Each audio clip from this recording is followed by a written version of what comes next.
right, everybody, welcome back. Today we're talking with Dan Otis, Senior Visual Brand Designer at Oura. And we're going to be slaying the monster known as Stakeholder.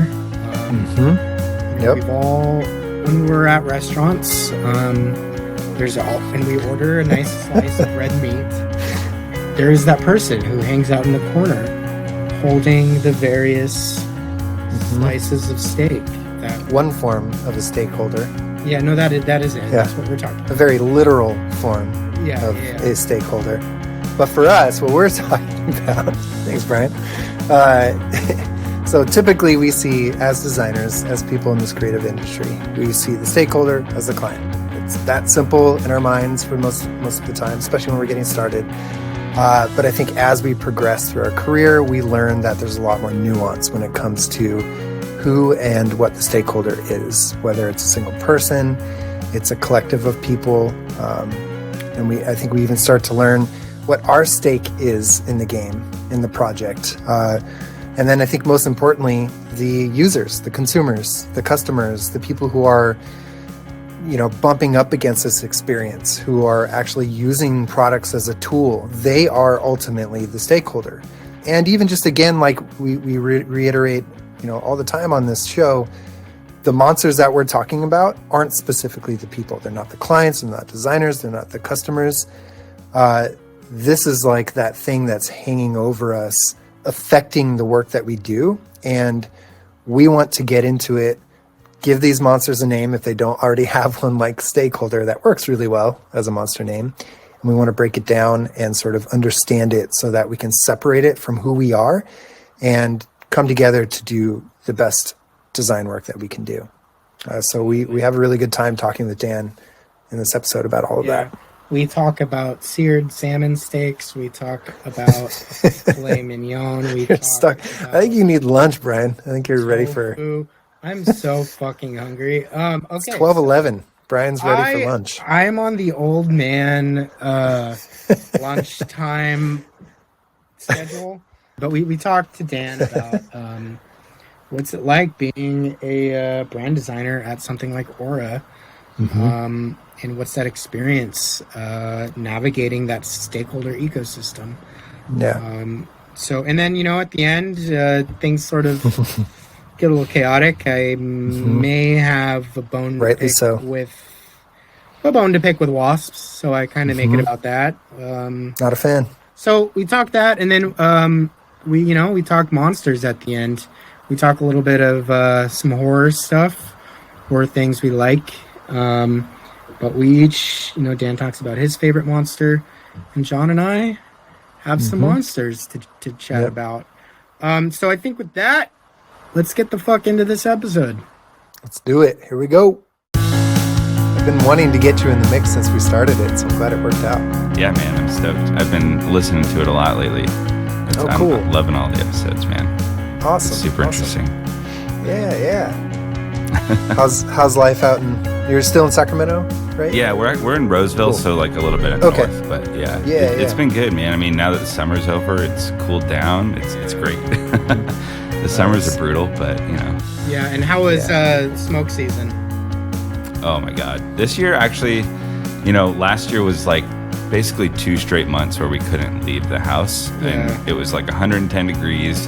We couldn't open the windows. Our AC was broken. So it was just like, trying to live as best as we could. This year, it was like 2 weeks of like pretty bad air quality. It never got to like 400 like it did last year, but it got over with pretty quick. But yeah, I mean, the fires lasted forever. I think the wind just like took it in a different direction this year. Dude. Yeah, I mean, I think last year was our first year-round fire season where there was an active burn in some capacity somewhere in this state. So it's like, it's so great. I love living on like Venus where it's just inhospitable. It's great. And where do you live, Brian? I live in Santa Cruz. So we actually didn't get a ton of smoke this last summer. Obviously the year before was pretty gnarly because we had a fire in the mountains and it's just a lot of smoke. But this year it was really interesting to talk to people around town. They're like, yeah, fire season really isn't that bad this year.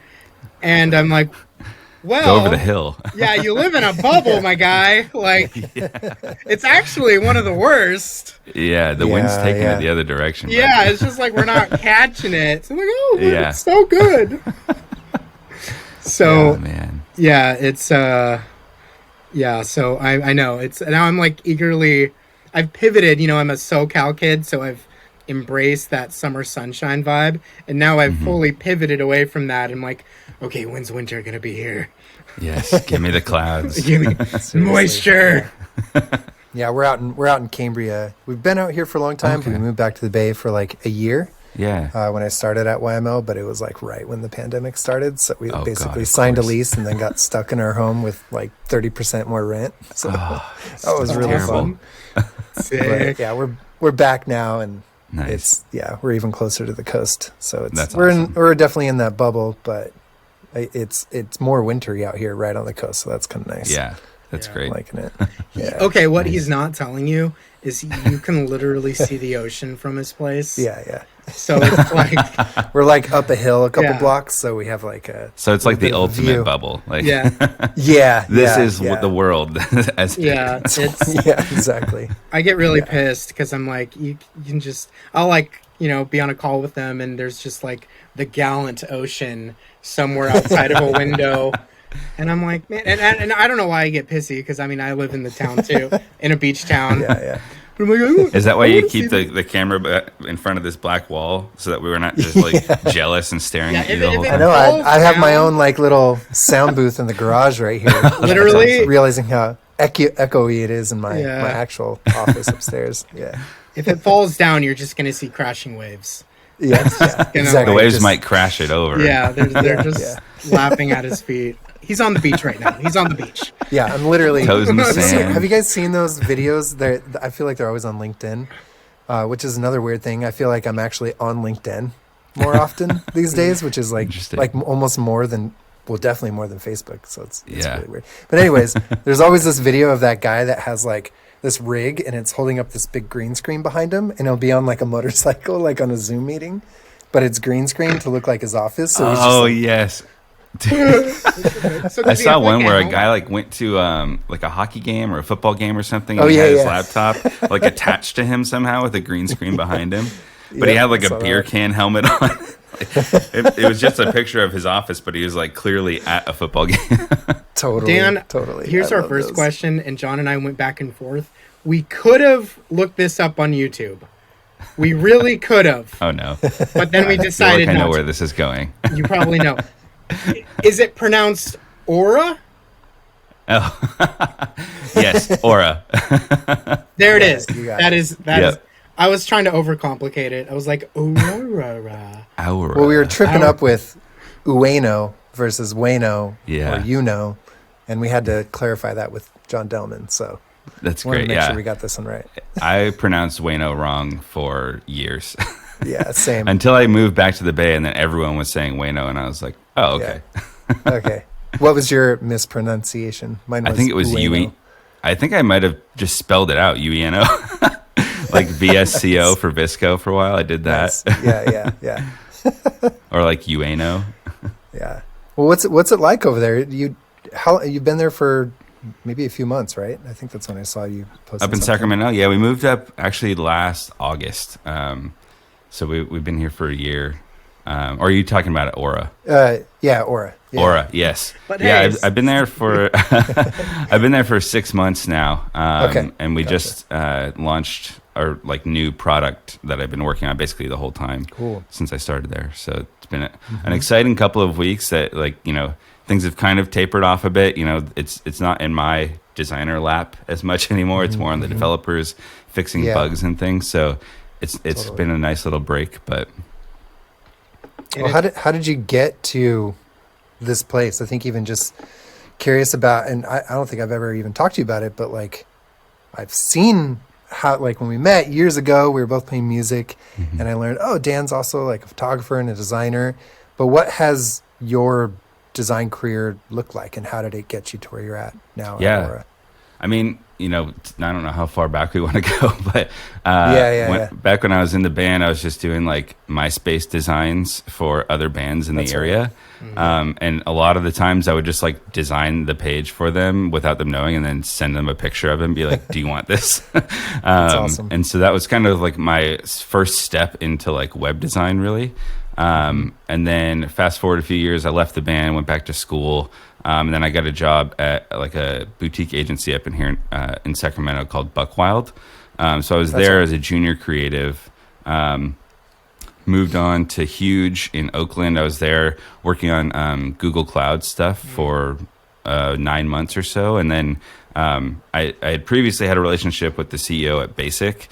And they were starting up a Mountain View office, and I had just recently moved to the Bay, so he hit me up and wanted me to join the team. So I hopped on over there, worked on the Google store for the last 3 years or so, and then got to Oura because one of the creative directors at Basic had moved over to Oura, and he reached out to me, said they were hiring. Cool. I was kind of looking for something new, working on the same site for 3 years. I was just getting a little burned out. And, starting a new job in the middle of the pandemic wasn't something I had anticipated doing. And so it kind of like helped me like make that change a little bit more easily with like knowing a couple of people that were already on the Oura team and just like having that kind of like, safety net there, I guess. Yeah. So yeah. Totally. And for those of you out there listening to this that don't know, Dan was in a band called I Am Empire. I know there's some other stuff before that, but that was when I met you. Yeah. And I was playing in Northern Sun, and we were playing shows together. And I Am Empire had to deal with Tooth and Nail, right? You guys, or Solid State, I can't remember. Yeah, it was just Tooth and Nail. Yeah. Tooth and Nail, okay. And so that was the band that you're talking about. And Yeah. Wait, what instruments did you all play? I play guitar. Oh, sick. Yeah. I've always had dreams of playing. Cool band. If I had a choice, I would play the piccolo. It's just a sweet, cute little instrument. Just a sweet, cute little beautiful boy on stage. I love it. Yeah, that would pair really well with I Am Empire. Yeah, we really could have used it. I think we would have like really skyrocketed to the top if we had a piccolo in it. Dan might still be in the band. Yeah. If there was a piccolo. Well, I'm sure there's like a master class of like piccolo has to be playing. Just like Sir You might Charles. get the band back together. Yeah. Yes. This might make something happen. Yeah. I will be happy to contribute my piccolo abilities. I'll hit all the guys up tonight and let them know that we've got a piccolo on the way and see what's up. Yeah. Yeah. What up, world? The Pied Piccolo Piper. Like that's my. I don't know. This looks like I'm eating ribs. I don't know what. It just makes me think of the Silicon Valley Pied Piper logo. That's right. Oh man, that's done, right? They're not. Yeah, I think so. Anymore? I think everyone on the show got canceled Sad. except for Camille. So that's right. Yeah, that's right. Yeah, Mr. Buff Boy now saving the world. Yes. Are So Dan, you still playing music, Dan? Every once in a while. I mean, you can see I've got the guitars up here in my room just as decoration mostly. Yeah, totally. My son will come in and want me to take it down, and he'll just like kind of bang on it for a while, or I'll play with him. So that's been fun. Awesome. We actually got him. There's this company that came out called Lug, and it's like they make these little tiny guitars for like toddlers, and so we got my son one of those for Christmas. So it'll be fun to see if he like kind of gravitates towards it and enjoys playing it. But it's mostly awesome, like a ukulele. Totally. Yeah. That's so cool. Rad. Yeah. I kind of cut you off, Brian. What were you going to say? Oh, I don't even know. Who even knows? Yeah. Oh, I remember.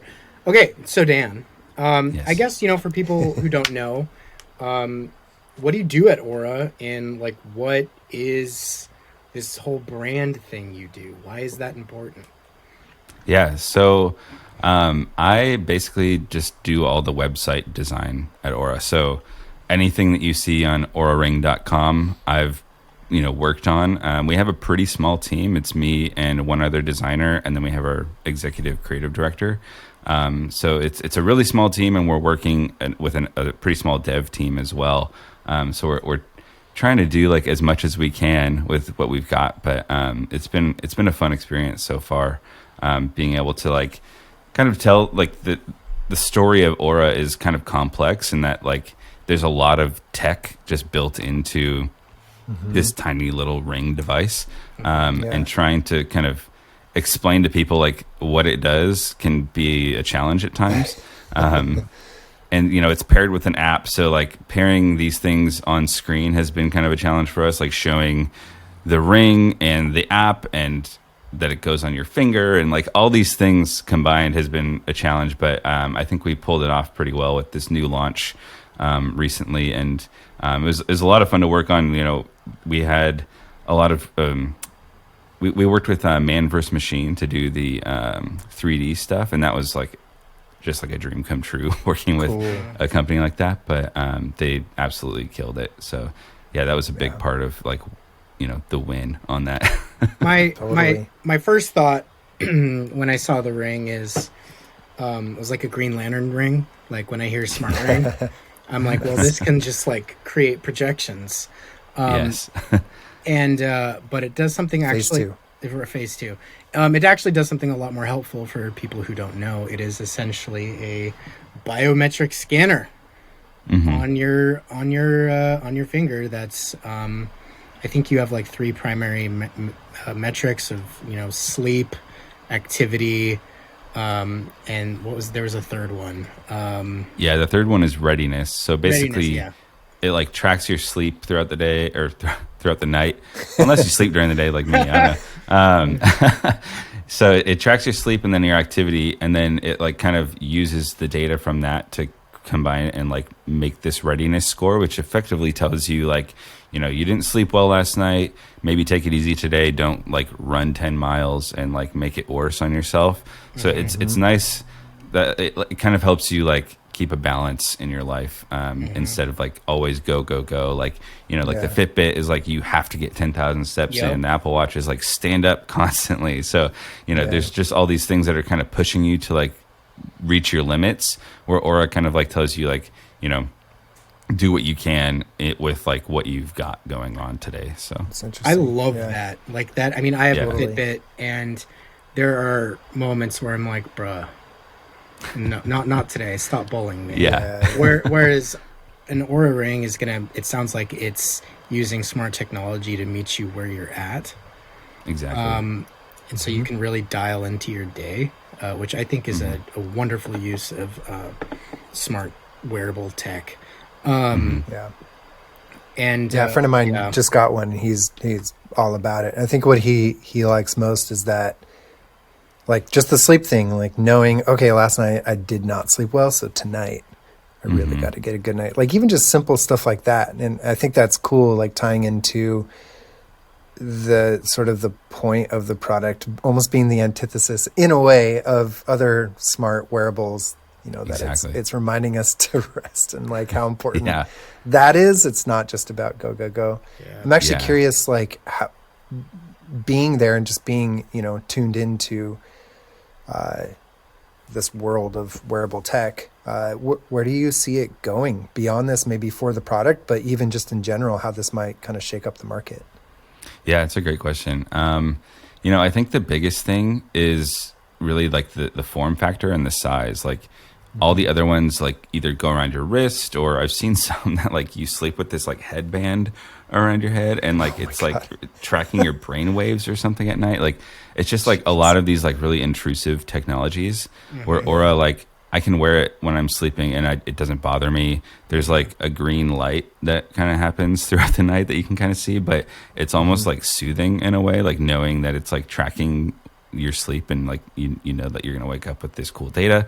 But I really think that's a big thing, is like finding ways to like make these things just less intrusive in your day, and find ways to like really track these like key vitals, where like the Apple Watch can track like activity levels and heart rate and things like that, but the Oura ring gets even deeper, where it's like tracking your HRV, like the variance between your heartbeats and things like that, and which can tell you so much more about really like the levels of the sleep that you got, things like that. And I think that's kind of where it's going. you know, being there 6 months so far, I'm not like a total like expert or anything. Like I'm not going to give a master class, but it seems like that's a big thing that we're trying to lean into and kind of, you know, win from. But that's cool. Yeah. Is it kind of a dumb question, but is it waterproof? Mm-hmm. Yeah, definitely. It's cool. I don't know exactly the resistance, but it can go pretty far down. I think 100 meters.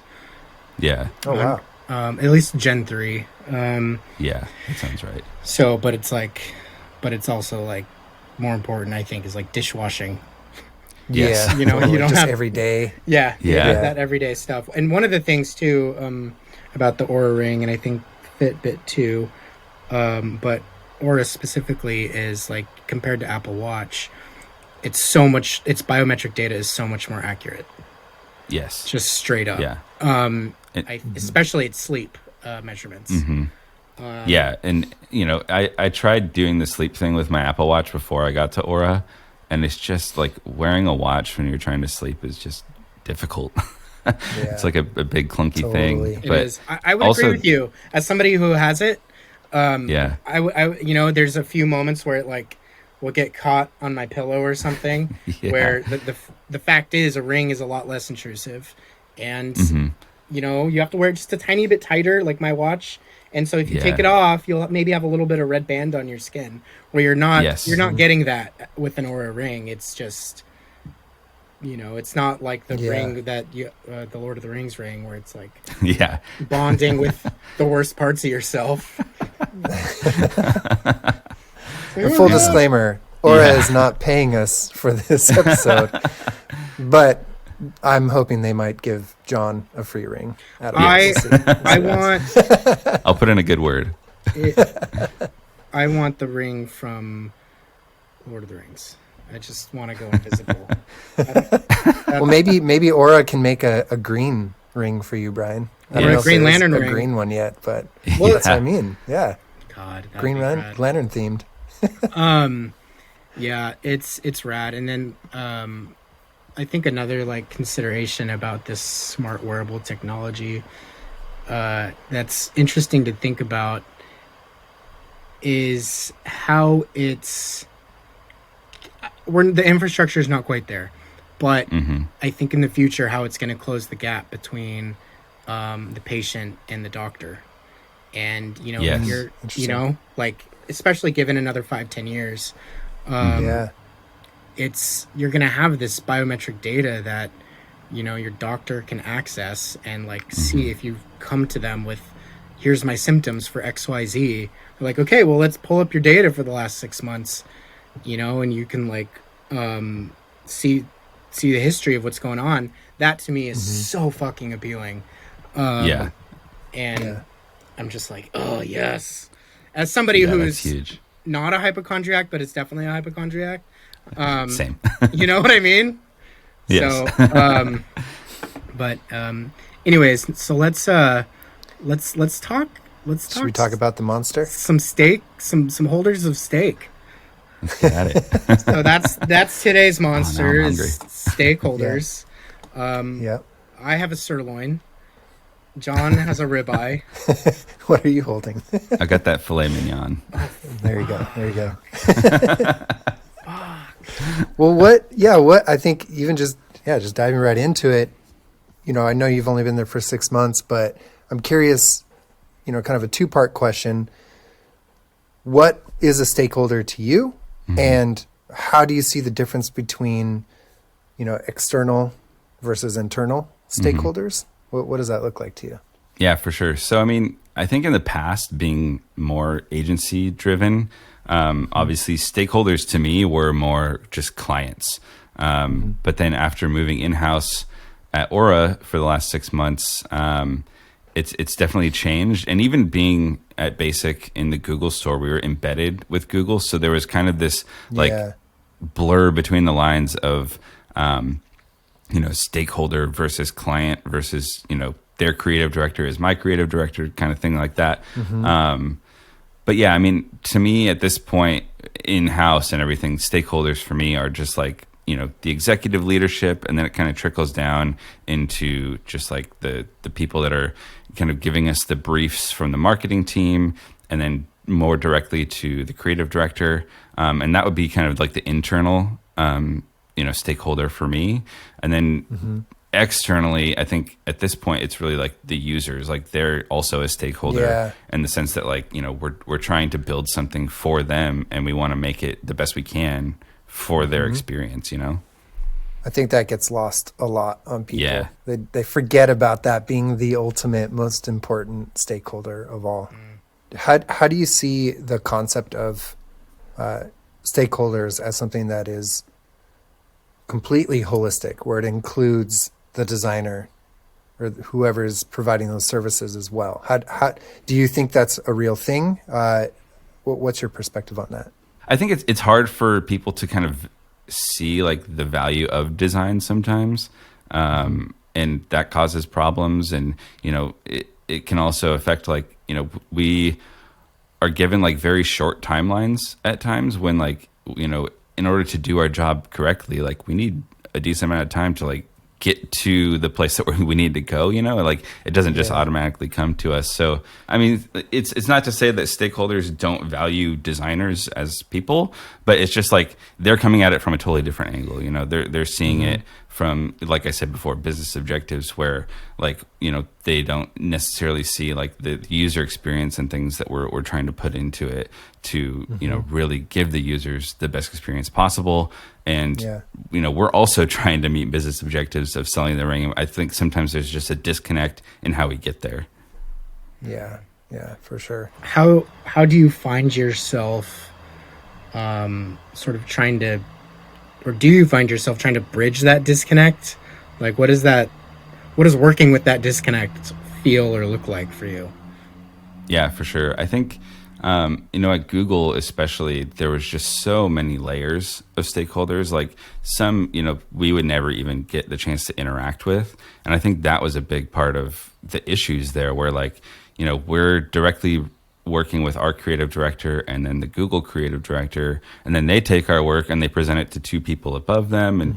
And we don't get to see like the reactions to that. And I think, one thing I've tried to push for on those teams is really just having visibility, like being able to attend those meetings, whether, we have the opportunity to speak up or not. Like to me, it's just important to hear kind of like from the stakeholder themselves, like, and kind of just like their tone of voice when they say it even. I mean, just context is so critical in those kind of decisions, and like losing that context and having it kind of telephoned down to you, it creates all kinds of problems. It's like you have your thing, and I'm saying this as somebody who has worked with Google teams, not in a senior capacity, but I've participated, so I've seen this bit, and it's more than just Google. It's a lot of places, but it's this experience of like you have the problem you solve or the thing you produce, and they're like a little mouse that comes out of the wall, and they grab the cheese that you've just made, and then they disappear back in the wall, and it's like, okay, 6 weeks have just passed by. It's like, yeah. Did you like what I did? Was that Exactly. at all? Was that helpful? Yeah. Yes. And then they come back down. They're like, "Where's the other cheese?" Yeah. Oh man. Yeah. Like, mean, I don't we know, also- Mouse God. We also had the problem where, there are so many layers at Google that like, they wouldn't be talking to each other either. And so we would get directives from our like immediate superiors, and then we would work towards that goal. They would present it to the executives, and then the executives would be like, what the hell is this? Like, this isn't at all what we asked for or what we talked about. And so then they'd come down to us. We'd be a month into the project and have to restart from the beginning because it was all, nobody was communicating with each other. So I think, communication and context are just two like critical things for me, like in just any kind of project, really. Yeah. And on touching on that context, like the contextual part of this, and just kind of like thinking about the stuff and reading some articles leading up to this, I kind of got the sense that there's like, you can boil it down to a few different things, but I think most importantly, it's the management side of stakeholders, and then there's that expertise. So someone who has a lot more core knowledge about whatever it is you're working on, and then the decision maker.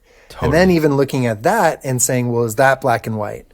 So the people who are the decision makers might actually be the expert, and then the direct stakeholders that you're working with on a day-to-day basis might actually be more of a management layer, like a project management sort of thing. So how have you found yourself navigating those two, poles of the stakeholder concept monster? That's tough, man. And at Google, it was very much that way. Like there's, obviously the creative directors and, executive creative directors that are, obviously more the creative and marketing side of things. But then they also had the product managers that were clearly the expert on the product itself. And, presenting to them, they're looking at it from such a different perspective. And, it took a while for me to kind of get that and like not present to them like, oh, when you scroll down, this really amazing animation is going to happen and it's going to present like this. Like they don't give a shit about that. Yeah. All they care about is how many products are going to sell and if it's being represented properly. So, a lot of times in those meetings, I'm really just like kind of scrolling through, making sure all of the details are there and really just kind of, even working with copywriters in meetings like that, just to make sure that like we're saying the right things and we're representing the product properly, especially with this Oura ring. There's so many different, like each feature basically has its own team and all the features are in the same ring. So we're having to like meet with like 5 or 6 different stakeholders on different days. And like sometimes that caused a little bit of friction because like this stakeholder would say one thing about a certain feature, like heart rate, for example, and then we talk to someone else about period prediction, and then they would kind of contradict what was said there.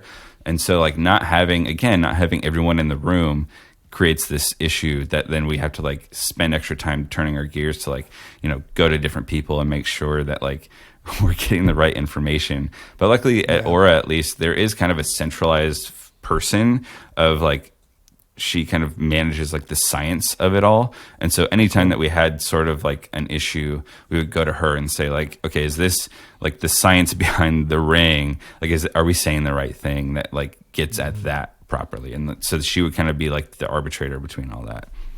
Yeah. And I thought that was super helpful where it kind of like, we're working directly with these stakeholders, but at the same time, there's someone that kind of oversees sort of all of it just to make sure like everything is said correctly. Totally. So that kind of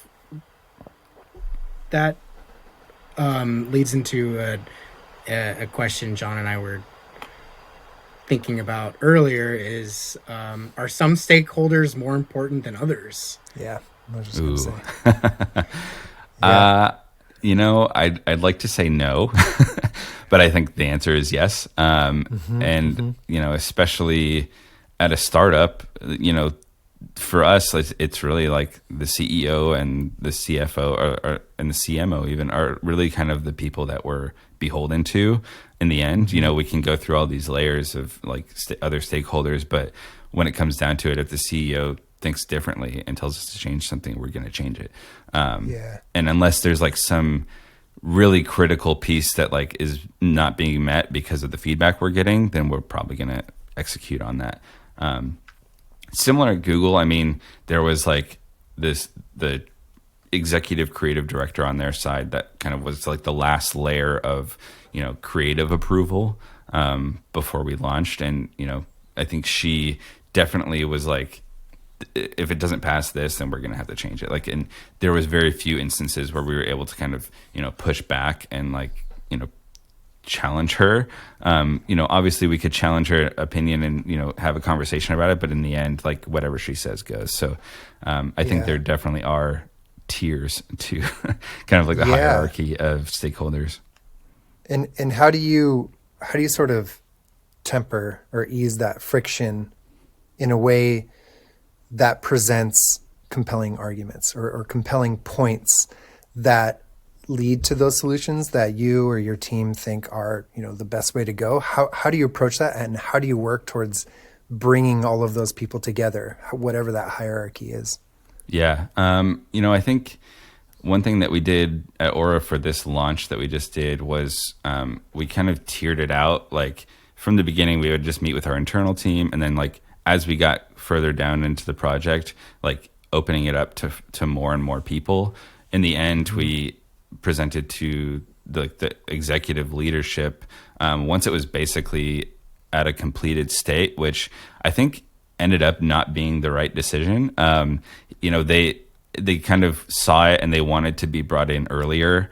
And it makes total sense. Like it's hard to see something completed and, there's a deadline coming up and, have feedback, but feel like you can't provide that feedback because there's just not enough time left.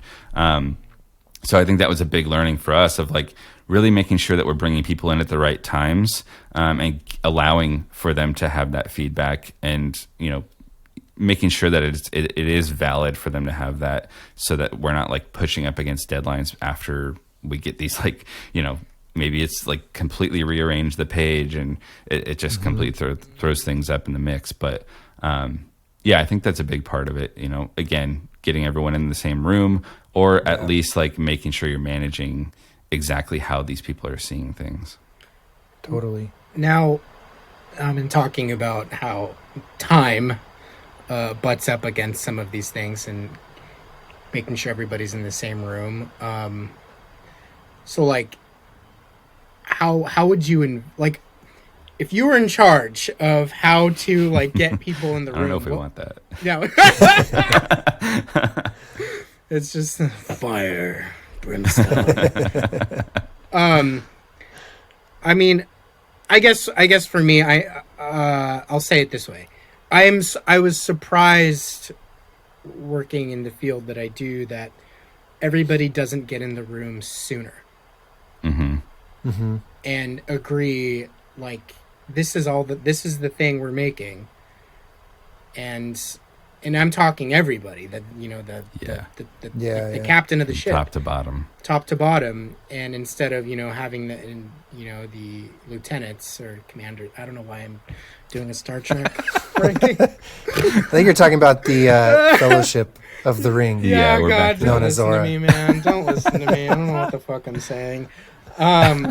But I'm just because oftentimes, honestly, stakeholders are a great source of feedback and see something in a way that I didn't see. And I would love, I'm just shocked that those perspectives aren't all in the room at the same time, sooner. Sure. And I don't know, it has me thinking about, like what you talked about with time and butting up against things. And, we've all thought we're doing ABC, and then you find out late into the process, we really need to be doing XYZ. Yeah, exactly. And like, wait, what? And speaking of that, kind of related to time, like for the stuff that we were just working on, like it was really difficult to get time on people's calendars, to be honest. And especially now during the pandemic, like so many people's days are just like meetings from 9 a.m. to 6 p.m. or beyond. And, even at Oura, like we're working, obviously in the US, but our headquarters is also in Finland. And so working with the product team is very difficult. Like our times almost don't overlap at all. So if we want to meet with them, we have to like have like a 6 a.m. meeting, which is fine, but it's just like making those things happen is kind of difficult. And so like getting everybody in the same room at the same time on a weekly basis or, monthly, whatever it is, it can be kind of difficult. And, at Google, when I first started there, we kind of did that at the beginning of projects to kick things off for a launch or something. We would have, obviously the brief, and then everybody, for the most part, was in those briefings. But the problem is, like, we would be briefed 6 or 7 months before the deadline, which is awesome to have that much time. But at the same time, it also leaves 6 or 7 months for people to change their minds. And so, you get to 3 months in and it's like, oh, we changed how we're going to market this thing. So let's just completely reverse what we've done.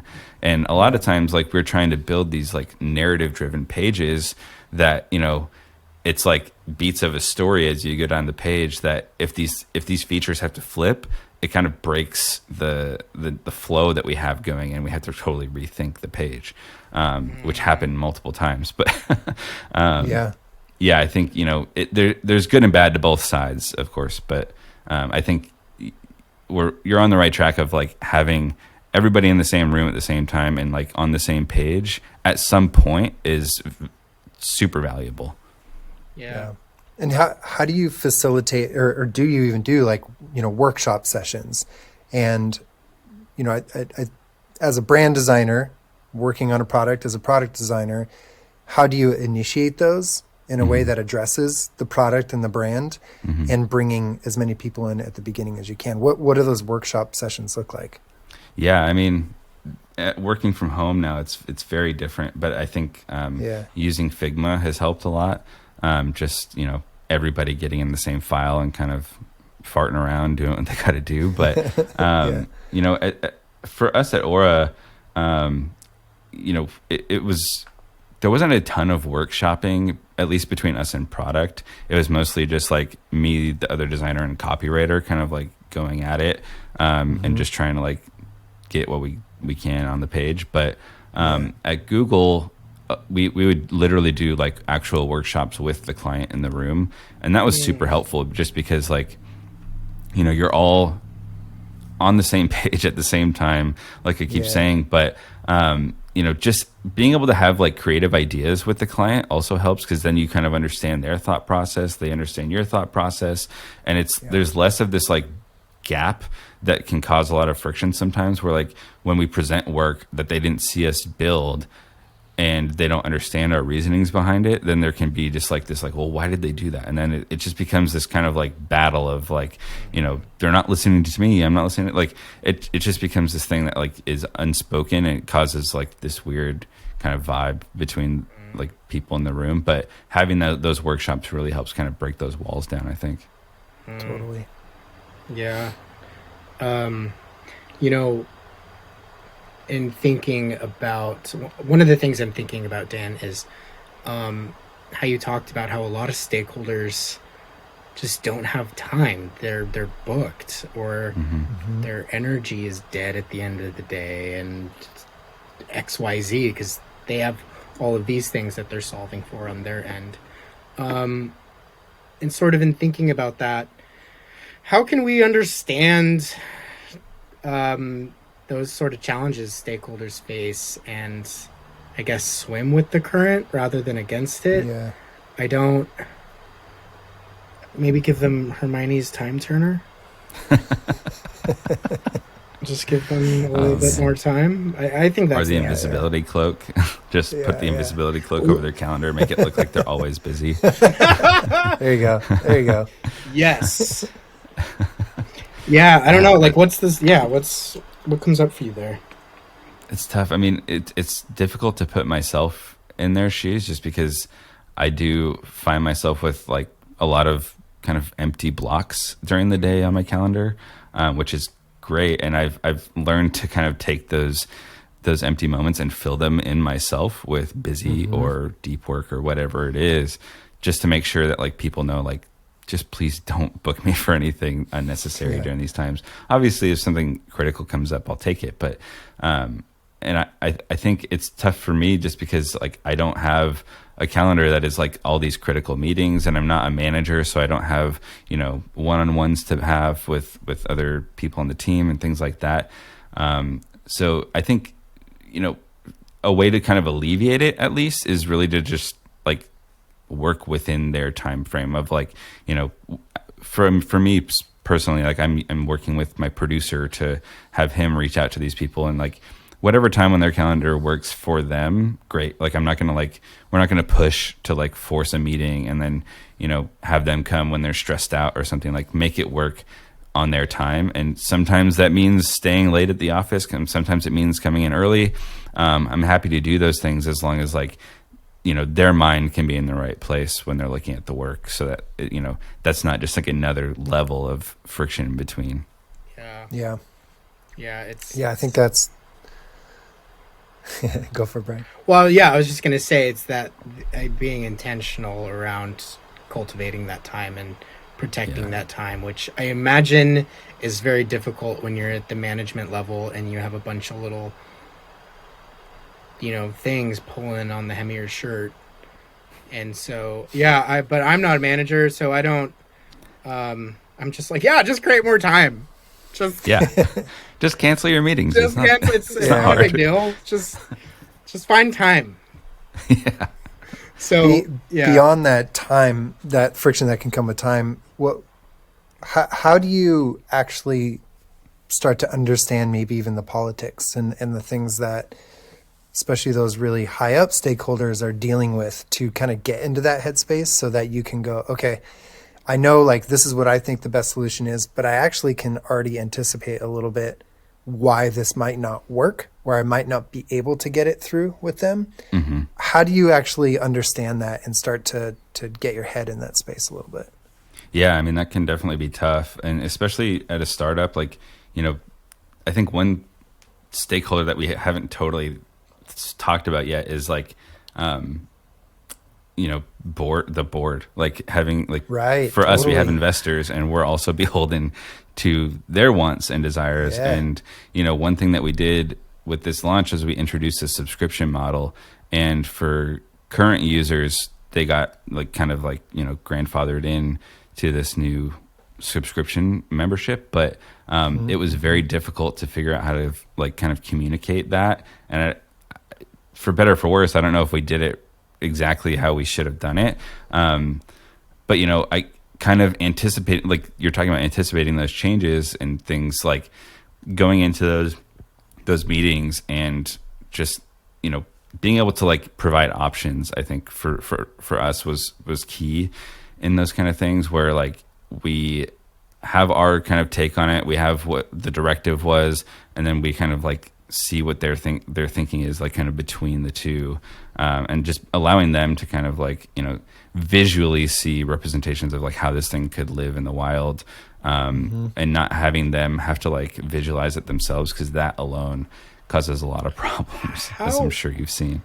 So when we're talking about like, like pivoting to the subscription, for example, and we're talking about those risks and experiments, what does it look like for you to experiment within this stakeholder ecosystem?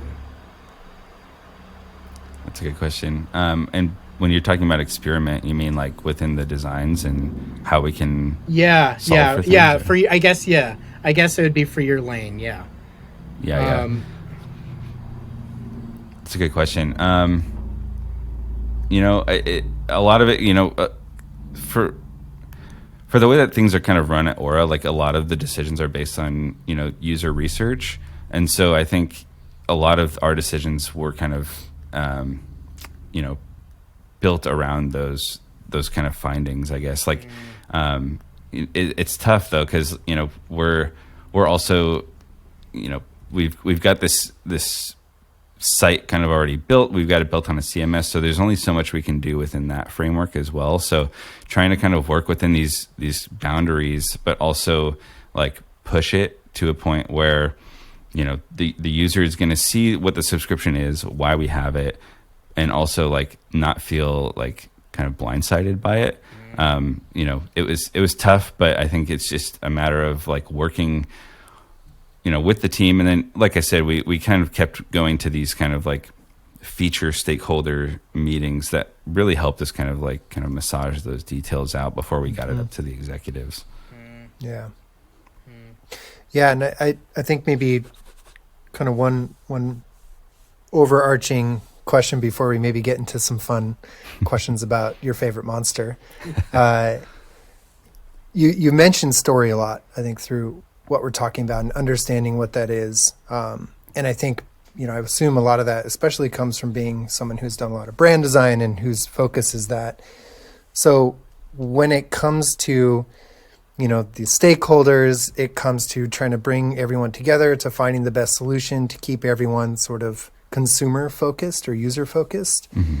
How do you see that story playing a part both in the execution of, I'm assuming you work a lot on like the actual page versus the product. Maybe curious about that too. But how do you rely on that story, and how do you discover it, and how do you communicate it to help bring all of these stakeholders together? Yeah. I mean, for us, one of the things that we did this kind of go around for this launch was we had an offsite where everybody literally, we all flew down to LA for a few days during the week. And we were all in the same room, just kind of going through the different briefs and everything. And that was kind of where like our creative team was able to like meet a lot, and we kind of worked out the story there, like specifically to this page. Like it's telling this kind of like 24-hour story of like how Oura Ring can help you throughout your day and meet you in these moments that are key. Like when you wake up in the morning, you're given this readiness score, and then beyond that, like it tells you like if you're good to go for the day, maybe you can do a workout, and then kind of like meeting you in those places throughout the day, and then ending on this, you know, obviously it's going to track you while you sleep.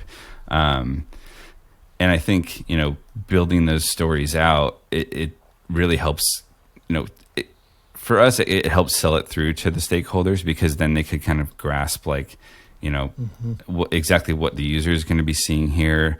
You know, it's, I don't know, I'm getting lost again, but no, I mean, yeah, that's totally making sense. Yeah. And it really goes back to what you were saying, you know, back when you're thinking about the website, you are telling a story. Right. Yeah. You know. Yeah, and you know, in the past, like we did the same thing at Google, and I think being able to like tell these stories in ways that like the user can kind of comprehend these like more complex things, like, you know, having a web page that just tells you about the tech in the ring, and like, you know, exactly what these things are doing to track all these things. Like the average user isn't going to see that and like either understand it or care. So we're trying to find ways to like explain these features in a way that like shows the benefit to them, as opposed to just like, here's what it does. It shows them how it can help them, which I think users really grab onto, and I think the stakeholders also appreciate that as well. So yeah, for what it's worth, I think you guys have done a great job. Thanks, man. I think it's one of the Oura and my little Ionic here get me excited about technology. You know, it's just it's fucking cool, and part of the reason why it's cool is because it works pretty damn well. So it's just rad. Like, I'm sorry, what? Like, there's a biometric fucking scanner on your finger. Yeah, and it's intuitive. It's measuring these things that actually help you. That's so cool. What? Like, you know what I'm saying? It's a sci-fi thing made real.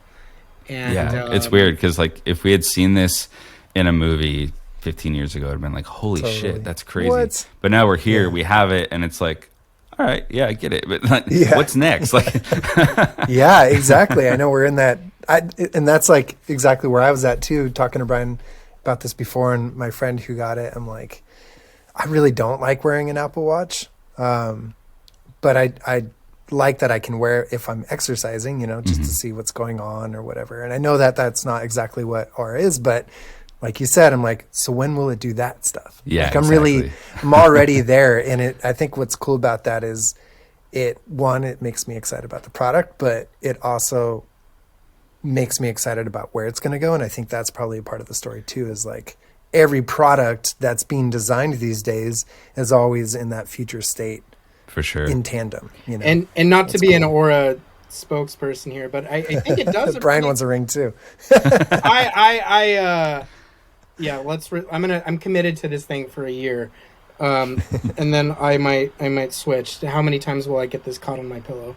But I will say, I think the Oura does a really good job of even tracking your physical activity. It's like right up there with Fitbit. So, Jon, I would actually say your Oura is better. The Oura is better, much better than the Apple Watch. Yeah. One of the fun things that I found out when I got it was I was just like cleaning the house one day, just doing dishes and, you know, cleaning stuff up. My kids got toys literally everywhere. And after like a half hour of doing that, I got a notification in my app that was like, oh, activity detected. What were you doing?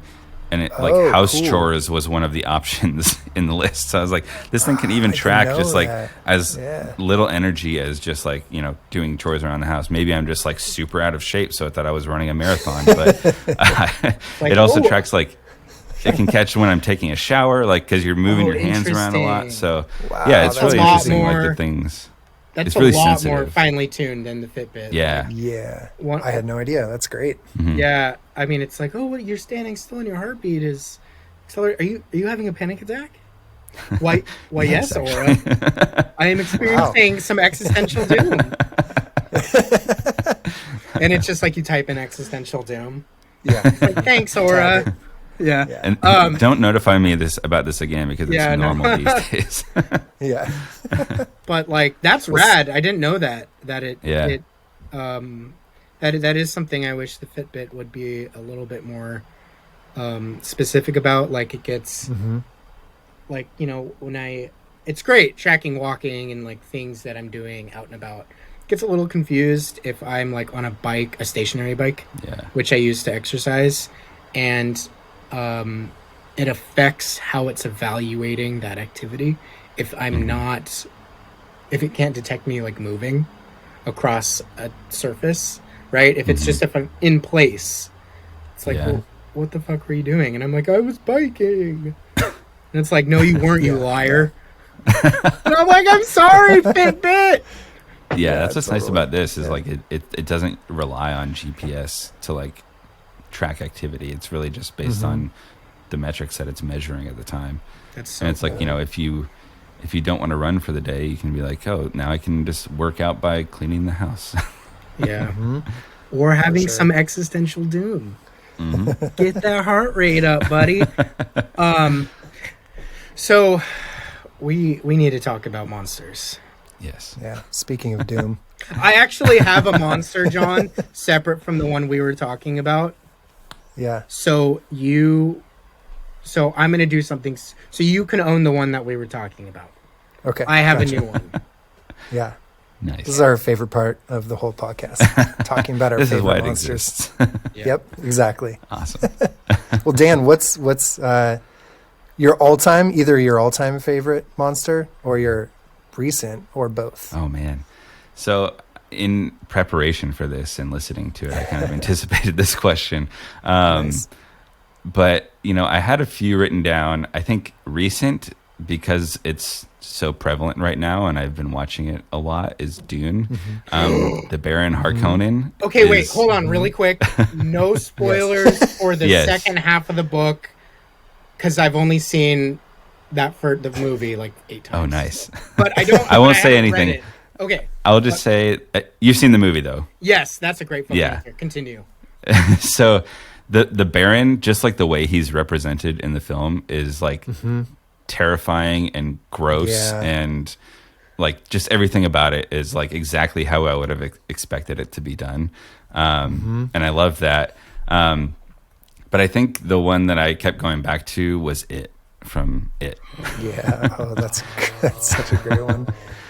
And done so well. Oh my God. Well. Yeah. And I've never seen the first movie. I to be fair, I'm not really like a horror person until recently. I mean, I think It kind of pushed me into it. A buddy of mine like forced me to go see it with him, and I'm like through my fingers, I watched half the movie. But right. I ended up loving it so much that I bought the book that the next day and like started reading it. It took me like 8 months to get through it because it's so big. But the book is even better than the movies, and just like the way like the eeriness of it like really comes out in the books.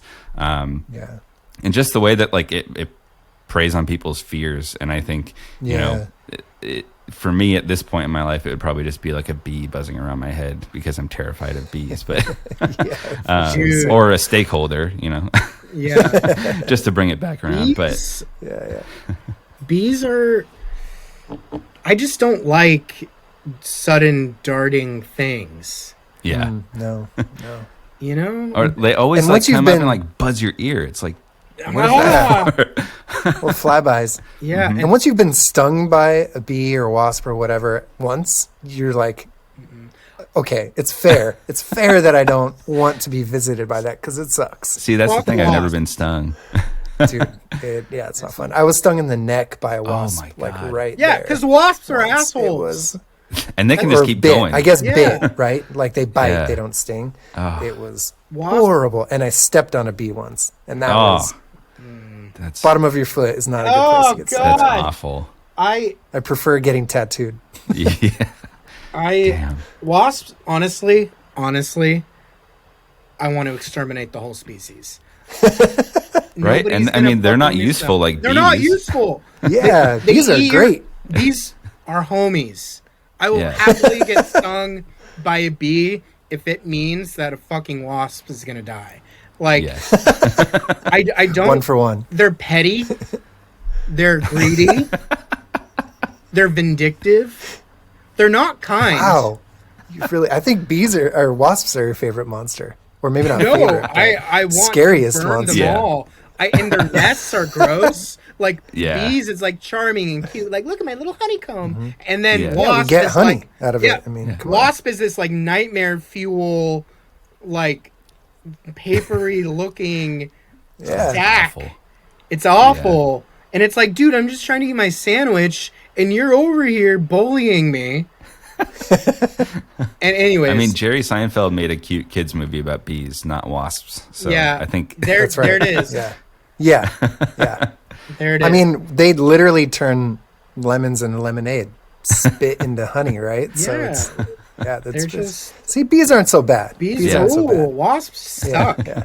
Like it sucks. Like because when we think about all these other species dying off, and even when the bees were like, oh god, the bees. The wasps are over here like, fuck you. yeah, I'm they're just drinking- thriving. Yeah, I'm drinking your blood. Like Oh, It's just- You think wasps you like and camping? mosquitoes, man. Try it now. I know Yeah. mosquitoes too. Oh god, Yep. I hate them. I like And how you know this what? this conversation about monsters has devolved into the monster species that we have to deal with. Yeah. Yep. Yep. What I think about is that there's some fucking alien planet somewhere, or maybe it happened in our past, where wasps are like the size of cars. Oh hell. I just imagine that there's some evolutionary process where all the insects are really fucking big, and spiders, mosquitoes. Like imagine a wasp the size of a car going up against a T-Rex. Oh Okay. hell no. That's a threat. Like as a T-Rex, I would be terrified. Yep. Yeah. Yep. So, Yeah. anyways, I'm I mean, sorry. it reminds me back to Dune. It reminds you of the spider in that movie. Or the hunter killers. Yeah. The hunter killer Yeah. drone is like all of my nightmares about a wasp. Weaponized. Well, what's your beyond the wasp, Brian?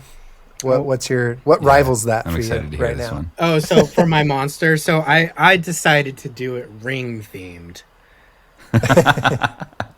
So that leads Nice. me to a Green Lantern villain by the name of Atrocitus. He is. Oh, there's a fucking wasp right outside my window. Not even fucking. heard It you. heard you. It heard you. Oh, I hate them. This guy Oh God, fucking sorry. talking shit. Atrocitus. Yeah, they're show petty you. little shits. Atrocitus. He's a big, red, hulking, angry-looking motherfucker. Whereas, Green Lanterns are powered by will. And I want us to pronounce that like, when Captain Planet's like, heart, will. It's just like this really cute thing. Atrocitus is powered by rage. And his constructs are like violent and angry. And he also vomits red energy. But Atrocitus, yeah, he's just like this beastly looking, angry. Basically, if a wasp was in the Green Lantern world, it would be Atrocitus. Its Personified. persona would match. It's just would rage. line up with. Yeah. Yeah. Just- Yeah.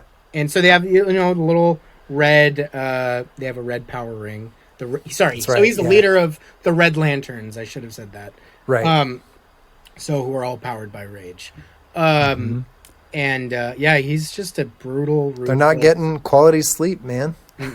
That's why the ring's red. No. They're not informative enough. No, their score is like negative 12. So 100 on the rage scale, though. yeah, 100 on the rage scale. Just their BPM is through the roof. Yeah. And I say him because he actually looks very monstrous. If you were to look up Atrocitus, and how cool is that name, Atrocitus? Like, It's a pretty sweet name. it's fucking It's pretty amazing. evil. Oh, he's evil. Yeah. John, talk to me. How about your monster? Well, I've been holding on to this one for a while, but the vampire in Midnight Mass is one of my favorite things in a while because we've seen so many vampire movies, we've heard so many vampire stories, and they're either like, Twilight vampires or they're just like the super spooky ones, and then you go all the way back to Nosferatu. It's like there's so much you can do with that. But then Midnight Mass came out, and of course Flanagan is a genius in creating these compelling, scary stories that like are heart-wrenching too. But he still is able to create a monster that is terrifying in a really like minimal way. Like, especially, I don't want to give it away too much, but especially when it starts like bringing this character in, it's like really simple, almost like Signs, kind of like the way that movie kind of sets it up, and you get little glimpses, like That's cool. Jaws, like you just kind of like see a little bit, and it's done so well. But then when you actually do see it, I think the reveal is so amazing because it's just such a creepy creature, and that was really enjoyable. Seeing That's something awesome. like that kind of come back, yeah. I've been debating whether or not I should watch it because I'm such a wimp when it comes to scary things. But Well, that's the thing. It's like the character design around that monster is great, and I think that Haunting of Hill House is like the scariest one.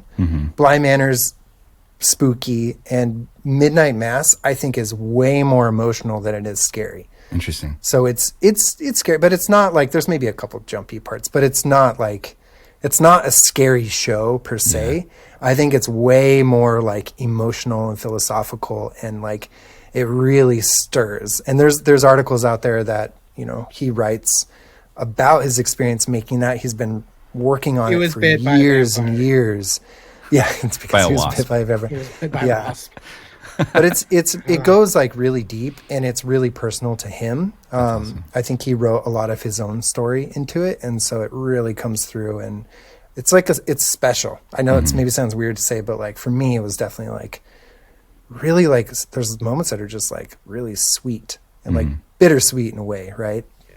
And I think sometimes only that genre can pull that off, because it takes like getting you scared enough to really be like engaged, and you're in this like vulnerable space, so that when that message kind of comes through and that story comes through, it's like, oh, I needed to hear that, Yeah, So that's awesome. That took a turn from the monster, but yeah, it's a great show. I love it. Yeah, I love stuff like that like really is kind of like a slow reveal or a slow burn of the monster. Yeah. Like I feel like takes the opposite approach, and it's just like in your face constantly, to the point Yeah. where almost by the end of the movie, it's like comedic. Like when he's doing the little dance, it's like terrifying, but also kind of funny. Like, Yeah. in the way that he's doing it. Totally. And he's a clown. Yeah. So, I mean, it kind of plays into Yeah. it. But like Signs, I remember just being so creeped out by it. And just like the little glimpses you get of the aliens just walking by at the birthday party or something. That That was totally. like the was one of scariest the shit ever as a kid. I gasped. Yeah. I was Yeah. just like,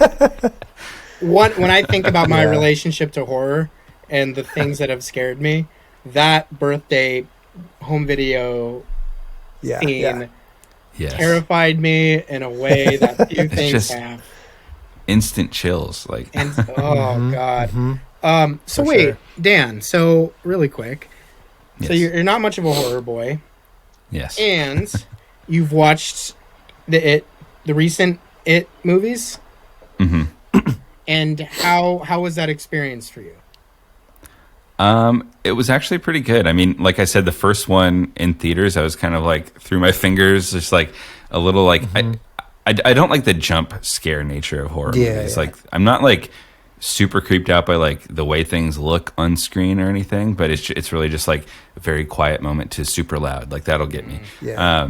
And so once I got over that and like realized like this is just going to happen in this movie, I sat back and enjoyed it. And since then, I've actually gotten into it a little bit more and actually watched the Ari Aster films. And you're those ready. like You're ready for Midnight Mass. You're fucking. Okay, you're cool. there. You're fully anything Flanagan has done. If you can hang with Ari Aster and at least It Part 1, you are fully equipped. Totally. It's really not. Yeah, it's not crazy. It is way more scary than Midnight Mass. So, but you liked it. So you've seen which Ari Aster film have you seen? I saw Hereditary and however you say it, Midsummer. Yeah, Midsommar. Wow. Yeah, those are. Way more intense. Yeah, dude, you're ready. You can. I had to make sure I could watch them at home so I could control the volume. And watch it during the day. Like there were rules that I had to set for myself. I don't know if you guys have heard the podcast Scaredy Cat's Horror Show. It was done by the guys that used to do Reply All. But it's similar in that like one of the guys was like very scared of horror movies and the other guy wasn't, and he like forced him to watch these films, but he like set up these rules for himself where like he had to do it during the day. He had to do it like, you know, in a light room with maybe another person around, like things like that, so like he's not like super creeped out. But then he did force him to watch it in the dark by himself for one of the Ari Aster movies. Nice. But, I made the mistake of watching The Birds by myself at like 2 a.m. I don't know why I decided to do this. I think I just thought like, oh, it's like an older movie. I get like Hitchcock's great, but like it's not gonna freak me out. Yeah. Dude, it freaked me out so hard. And I was watching it like, this was like way back when I was like in my teens, and like I was my parents' house and no one was home, and it's like TV right here, fireplace to the right. And if you've seen that movie, you know why the fireplace like might feel creepy. And I'm just like, I don't remember many moments like that where it was as scary watching something about by yourself in the middle of the night that'll get you. Now, absolutely. You know, you would not be alone in being terrified by that movie. Tippi Hedren was famously terrified of The Birds, and it's such a good movie. I don't know if you've seen The Birds. I've never seen it. So You gotta. I'll say this. No, he probably doesn't want to. I'll watch it tonight at 2 a.m. It's great. There's so many things where you're like, fuck, this guy was very much out of his time, pushing some things. Another Hitchcock movie I always recommend, John, is 39 Steps. Really great. I don't even want to say any. It's so good. Anyways, okay, birds. I'm gonna say this: birds walked. Birds walked. So Alien and Aliens could run. Ooh. That's interesting. Especially if you think about the last 20 minutes of Birds. Yes. Yeah. I've seen Alien and Aliens, but not Birds, so that makes me go to a certain place of what happens in the Birds. Yep. There's I've never birds don't burst out of anybody's chest. Yeah. But there is. That's awesome. I was thinking about the Aliens movies when I was watching Birds. I was like, we're monstrously off topic. No pun intended. But birds are also. No, I'm not going to go on my anti-bird rampage. Birds are fine. Birds aren't real? Birds, no, they're not. They're generated by 5G towers, and they. So, yeah, I think we've reached the end of our journey. But Dan, your journey's just beginning. I don't know why I said that. Nice, Brian. My journey into horror. Yeah. No, I'm so stoked. John, what's your relationship to horror? Like, have you? Yeah, I think the first ones that I saw were Nightmare on Elm Street and Chucky when I was like 8 at like a sleepover, and it kind of fucked me up a little bit for a while. But I think because of that, I like have always loved it. It's weird. It's like I remember what it felt like to like, in like a living room with bunch of my friends and like being probably the one kid that was like sleeping bag over my head almost the whole time. And then shortly after that, I think we same like kind of situation. We watched The Lost Boys, and it was just like probably 8 or 9 years old, and so I got freaked out really early on. And I'm not like a crazy horror movie person in a way, like what's his name from The Office, that one dude who's like Gabe's super weird. I'm not like that, but like I definitely the character are like all about it. Yeah. I was thinking of John Krasinski because he did the Quiet Place movies. No, yeah. I never Gabe, watched who's The like Office. weird I don't about know. like how much he loves horror movies. It's super creepy. Yeah. Anyways. But yeah, that's mine. My little Man. horror backstory. Well, okay, we've really reached the end of our. Yeah. Dan, thank you so much for joining us for this. This has been awesome and super interesting. I feel like this conversation in some ways was a little bit different than the past because we were talking so much about the product. But I think that's cool because it gives a lot of context for the concept of who stakeholders are, how diverse they are, how to work with them. For sure. So yeah, thanks for sharing. It was awesome, man. Great Yeah, having thanks you for on. having me. I'm stoked to be here. Yeah, and you're doing a rad thing. You're helping tell the story of really fucking cool piece of technology. I can't wait to see where smart tech goes. I just got we'll see if it works. I got a smart jacket. It's not really a smart jacket. It's a jacket. Is it like the Back to the Like Future Back to the jacket? Future? Yeah. jacket that has heating elements in it. So it is. So it's Amazing. It is Back to the Future. it's made with graphene. So it's water resistant. It's technically knife resistant. Has a lot of pockets. Wow. You'll be Knife super resistant? safe. It's so the reason why they say that it's Everything okay in Santa Cruz right now? You do all right? Dude, actually, last week our housemate right. catalytic converter got taken. Yeah. Anyways, that's a whole thing. But so they say that. So if you're hiking, it's not going to catch on a thorn and tear. Oh. So it's Thorn like resistant is maybe a thorn better or way of stick. explaining that. But you're not going to say thorn and stick resistant. Bramble resistant. It just kind of makes it sound pathetic somehow. Can roll in the bushes and it's going to be fine. You're going to go in the bushes all you want. Whenever Brian falls down the hill, he'll be all right. Which is I a just lot. think of what's that movie, Hot Rod, when he's just rolling down the hill for like 10 minutes. That's That scene is actually amazing. that's me.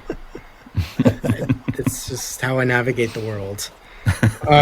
Well, I think ending this episode on knife-resistant jackets is a Yes. perfect way to go out. I hope it works, man.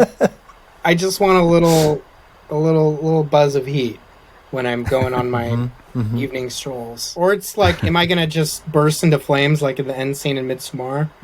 Like Oh, God. just Does fire. it look like a bear? This jacket you have? What does this look like? I'm so curious. It actually looks like a it's really sick. Dan, you're on Twitter, right? Yeah. Okay, I'll follow you on Twitter and I will DM you this jacket. I can't continue the wait. conversation Yeah. about Yeah. these amazing jackets on Twitter. Yeah. If anybody wants to join the conversation. It's by Cloth Tech. Y'all, I don't know. It might not fucking work at all. But I'm what they call an early adopter. So A guinea pig. a guinea pig. I don't know. Well, where can people find you if they want to kind of see what you're up to? Brian just mentioned Twitter. Do you have like a portfolio or anything like that? Instagram? Yeah, I'm on Twitter at Dan Otis. Instagram, the same handle. I don't post on there nearly as much anymore. But I just started redoing my portfolio using Webflow, which has been super interesting and like Cool. It's really easy to kind of just like iterate and like build as you go, which is super cool. But it's danotis.design. So I snagged a design URL. Sweet. Cool. Very cool. I just gave you, I think it was you. Yeah. Oh yeah, Aura. Yeah, I just followed you. Great. So everybody go do the same. All right. Well, Well, here we go. This is our second season. Oh, You were our shit, first yeah. guest. Yeah. Nice. Thanks for doing it, man. Awesome. Appreciate it. Kicking it off. All right. Yeah. And hopefully we'll have you back on at some point again in the future. Yeah, man, I'd love that. Sweet. All right. Okay. I'm gonna Awesome. Take my Thanks, headphones Dan. off. All right. Thank Talk you, soon. sir. Have a good weekend, man. Yeah, you too. Peace.